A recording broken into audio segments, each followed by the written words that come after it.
ایک موقع پر یہ تحریر فرمایا کہ اس ملک میں جو ہندوستان موجود ہیں اس سلسلے میں ہمارے ہزاروں بے شمار اکابرین محنتیں کی اور دین کو زندہ رکھا، لیکن جن دو بنیادی شخصیتوں کا انہوں نے ذکر فرمایا وہ حضرت خواجہ معین الدین چشتی رحمۃ اللہ علیہ کی ذات گرامی ہے، اور دوسری ذات گرامی حضرت مجدد الفسانی رحمۃ اللہ علیہ کی ہے۔ اور یہ بھی تھوڑا سا وضاحت فرمائی کہ اشاعت اسلام کا جو کام کیا وہ اللہ سبحانہ و تعالیٰ نے کام حضرت معین الدین چشتی رحمۃ اللہ علیہ سے لیا رحمۃ اللہ علیہ، جو سلسلے چشتیہ کے سرخیل اور سربراہ کہلاتے ہیں، اور اللہ سبحانہ و تعالیٰ نے دین کی بنیادوں کو مستحکم اور مضبوط جو کام لیا وہ کام حضرت مجدد الفسانی رحمۃ اللہ علیہ سے لیا۔ تو اللہ سبحانہ و تعالیٰ نے ایک طرف دین کو اشاعت عطا فرمائی اور دوسری جانب ایک شخصیت نے دین کی بنیادوں کو مضبوط کیا۔ تو مجدد الفسانی رحمۃ اللہ علیہ اس ذکر خیر کرنے کے بعد میں آپ سے یہ بات عرض کرنا چاہتا ہوں، رسول پاک صلی اللہ تعالیٰ علیہ وسلم کا یہ اسوہ حسنہ ہمیشہ رہا آپ کی اپنی حیات مبارکہ میں کہ جب بھی امت کو کوئی مشکل پیش آتی تو آپ نماز کی طرف دوڑتے ہیں، اللہ سے تعلق قائم کرتے ہیں۔ اللہ تعلق تھا لیکن امت کے لیے آپ نمونہ تھے، تو آپ نے ایک یہ بھی ہم کو سبق دیا کہ جب ہم مشکلات میں ہوں تو اپنی پریشانیوں کو اللہ کے دربار میں جھکا دیں، نمازوں کا اہتمام کریں، خشوع و خضوع کے ساتھ میں پڑھیں۔ اسی کے ساتھ ساتھ اللہ کے نیک بندے حضرت مجدد الفسانی رحمۃ اللہ علیہ نے جو نشاندہی کی وہ یہ فرمایا کہ اللہ سبحانہ و تعالیٰ نے اس بندے ناچیز کے قلب میں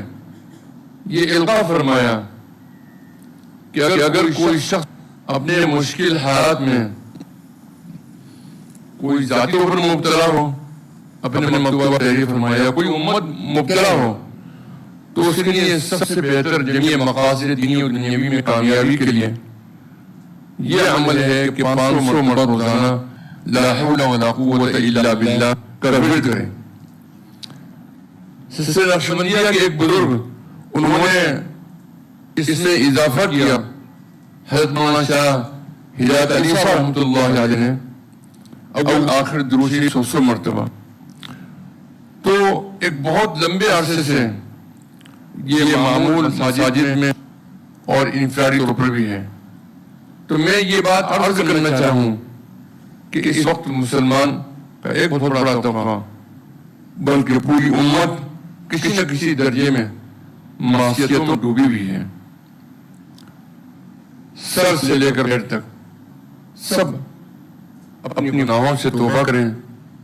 اور توبہ کی قبولیت کے لیے ہمارے علماء فرماتے ہیں کہ 3 شرطیں ہیں۔ پہلی شرط یہ ہے کہ ہر گناہ کے اوپر جب کوئی گناہ ہو جائے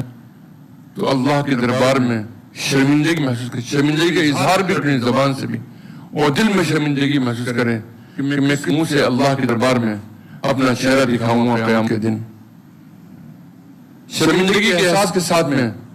وہ گناہوں سے رجوع بھی کریں، یعنی گناہوں سے توبہ کریں، اللہ سے مغفرت طلب کریں کہ اللہ مجھ سے جو ہونا تھا وہ ہو گیا لیکن اے اللہ مجھ کو معاف فرما دے۔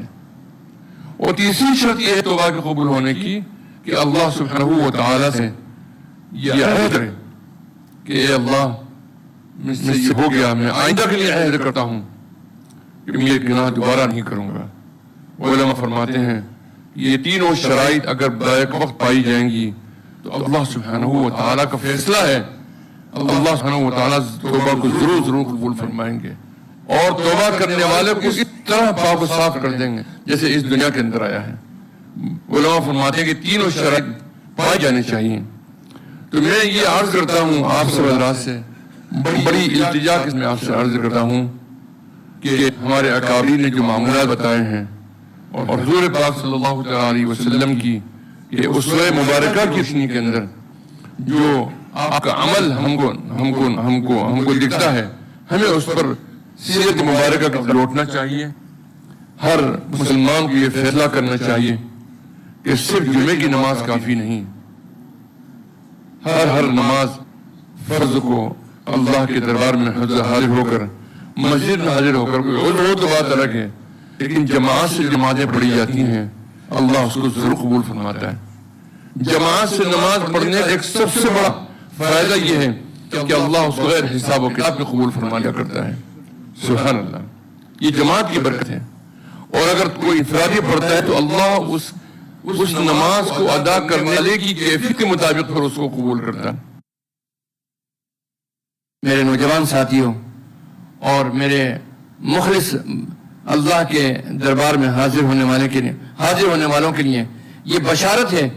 کہ اگر جماعت سے نماز پڑھیں گے تو اللہ ان کی نمازوں کو قبول فرمائے گا۔ دوسرا یہ کہ ان حالات میں صلوات کا اہتمام ہم لوگوں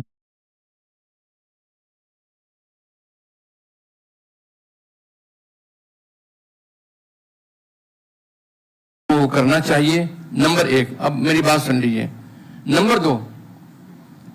یہ کہ ہم کو ختم مجددیہ کا اہتمام کرنا چاہیے، سب کو، انفرادی طور پر بھی، اجتماعی طور پر بھی۔ اجتماعی طور پر اگر پڑھیں گے تو 2-3-4 منٹ میں پورا ہو جائے گا، انفرادی طور پر پڑھیں گے تو مشکل سے 10 منٹ کے اندر پورا ہو جائے گا۔ اول آخر درود شریف 100 مرتبہ اور 500 مرتبہ لا حول ولا قوت الا باللہ۔ اور تیسری بات میں آپ سے یہ عرض کرنا چاہتا ہوں کہ حضرت شاہ عبد الرحیم صاحب محدث دہلوی رحمۃ اللہ علیہ نے اپنے جانشین اور اس ملک کے بہت بزرگ ترین شخصیت تاریخ کی حضرت شاہ ولی اللہ صاحب محدث دہلوی رحمۃ اللہ علیہ کو تلقین فرمایا کہ 33 آیتیں اگر تم پڑھ لیا کرو، منتخب آیتیں موجود ہیں منزل کے نام سے، آپ نے ذکر فرمایا کہ اگر 33 آیتیں اگر پڑھ لیا کرو تو اللہ سبحانہ و تعالیٰ تمہاری حفاظت فرمائے گا شیاطین کے شرور سے، حاسدین کے شر سے، دشمنوں کی شر سے، یہاں تک کہ خونخوار جانوروں کی شر سے بھی اللہ محفوظ معمون فرمائے گا۔ اور ایک آخری بات، دعائے انس۔ حضرت انس رضی اللہ تعالیٰ عنہ کی والدہ حضور پاک صلی اللہ تعالیٰ علیہ وسلم کی خدمت مبارکہ میں حاضر ہوئیں اور فرمایا کہ ان کے لیے دعا فرما دیجیے انس کے لیے، تو آپ نے دعا تلقین فرمائی۔ اور حجاج بن یوسف کے سامنے، کیونکہ حضرت انس رضی اللہ تعالیٰ عنہ برا بلا کہا کرتے تھے، تنقید کیا کرتے تھے حجاج بن یوسف پر۔ حجاج، یہ بہت تفصیل سے واقعہ ہے لیکن میں آپ کے سامنے عرض کر رہا ہوں کہ حجاج بن یوسف نے ان کو گرفتار کر کے بلوا لیا حضرت انس رضی اللہ تعالیٰ عنہ کو، تو انہوں نے دریافت کیا۔ حجاج بن یوسف نے پوچھا کہ کیا تم کو معلوم ہے تم کو کیوں بلایا ہے؟ انہوں نے کہا کہ نہیں، میں نے تم کو قتل کرنے کے لیے بلایا ہے۔ تو آپ نے فرمایا کہ تو میرا بال بھی آنکا نہیں کر سکتا، اس لیے کہ حضور پاک صلی اللہ تعالیٰ علیہ وسلم نے مجھے دعا تلقین فرمائی، میں دعا پڑھ کر آیا ہوں، مجھے اللہ کے نبی کی بات پر یقین ہے، میں تو بال بھی آنکا نہیں کر سکتا۔ تو اس نے کہا کہ نہیں، جاؤ ان کو لے جانے تو چھوڑ دو۔ تو جو گرفتار کر کے لے کے آئے تھے وہ کہنے لگے کہ یہ کیا بات ہوئی، آپ نے تو ہم سے گرفتار کروایا پھر ان کو جانے دیا۔ تو فرمایا، تو وہ کمبخت کہنے لگا حجاج بن یوسف کہ میں کیا بتلاؤں، میری مجبوری تھی، جب میں ان سے گفتگو کر رہا تھا تو مجھے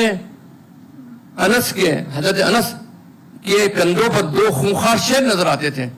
اور جیسے ہی میں ان سے گفتگو کرتا تھا وہ میرے اوپر حملہ کرنے کے لیے تیار ہو جاتے تھے۔ تو یہ ہمارے معمولات ہیں ہمارے اکابرین کے، صحابہ کرام کے۔ میں نے چند باتیں بتلائی ہیں، میں بہت امید کرتا ہوں، بڑے دل سے آپ سے کئی بات کہہ رہا ہوں کہ ان معمولات کی پابندی کریں۔ اللہ سبحانہ و تعالیٰ کی ذات سے امید ہے، جو امت پر اس وقت آفتیں آئی ہوئی ہیں اللہ سارے بادل چھٹ جائیں گے انشاءاللہ، اللہ کی ذات سے امید ہے۔ السلام علیکم ورحمۃ اللہ۔